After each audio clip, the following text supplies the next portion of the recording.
Vous êtes sur RTL. Yves Calvi, RTL Matin. Il est 7h19, nous retrouvons notre consultant football pour M6 et pour RTL. Bonjour cher Robert Pires. Bonjour. Bon Robert, je reprends notre conversation où nous l'avons laissée hier. Je vous faisais remarquer que cette équipe de France ne nous avait toujours pas rassurés. On a eu la réponse, non ? Bah écoutez, on a eu la réponse. Vous m'aviez posé une bonne question. Je pensais pas qu'on allait passer au travers. Honnêtement, c'est dur parce que bien évidemment, moi je l'ai toujours dit, il faut toujours être modéré, il faut toujours respecter son adversaire, respecter le football. Et je trouve que ça n'a pas été le cas dans l'attitude, même en gagnant 3-1.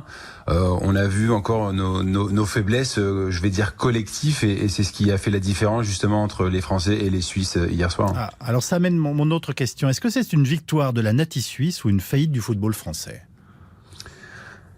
Moi, je pense que c'est un ensemble, mais pas la faillite du football français, puisque je crois que on a de quoi faire. Encore une fois, on a des arguments. Même si ça fait déjà 3 ans, on a quand même ce titre de champion du monde sur les épaules. Mais après, je crois que les valeurs de la Suisse hier, on les a pas retrouvées côté français, c'est-à-dire cette hargne, cette abnégation de vouloir se battre jusqu'au bout, même de vouloir préserver ce score, encore une fois, jusqu'à la fin, parce que en plus on avait eu l'exemple quelques heures avant avec l'Espagne. C'était le même profil de match, le même scénario, gagnant 3-1, il nous reste quelques minutes et il faut vraiment être concentré, et je trouve qu'on a laissé échapper le match justement dans les minutes. Vous pensez qu'il y a même peut-être involontaire, mais une forme d'arrogance ou de sûreté de soi excessive, notamment après notre Coupe du Monde? Vous venez de nous dire on a toujours les 2 étoiles sur le maillot, voilà. De l'arrogance, je ne sais pas. Ça, il faudra poser la question aux Suisses, parce qu'eux étaient mieux placés que nous sur le terrain, et peut-être qu'ils ont vu certaines choses que nous, on n'a pas ressenties. Ah oui. Mais c'est surtout de l'envie qui m'a un peu gêné ou dérangé hier sur certaines périodes de la rencontre, notamment en première mi-temps, où je trouve qu'on est complètement passé au travers. Mais ça, encore une fois, moi j'insiste à chaque fois, parce que c'est le collectif, et le collectif hier il a pas été bon, il a pas fonctionné.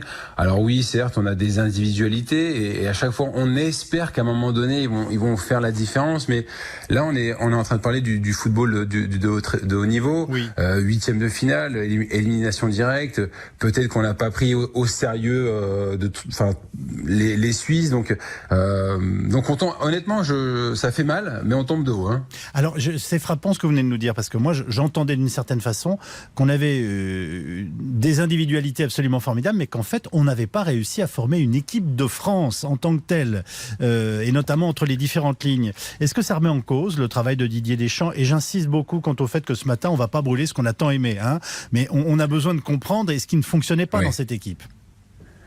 Ouais, moi je suis d'accord avec vous, et puis je comprends les interrogations des gens et des supporters qui suivent l'équipe de France. Maintenant, brûler tout, non, puisqu'en 2018 il y a des choses qui ont été belles, ça a fonctionné, et on a eu la réussite, la chance, et puis la chance hier elle nous a échappé. Donc moi encore une fois, c'est que collectivement ça n'a pas fonctionné, et ça on le sait tous. Didier Deschamps, il le sait, puisque c'est lui le sélectionneur, c'est lui le responsable. Il a tenté des choses hier, et puis ça n'a pas fonctionné.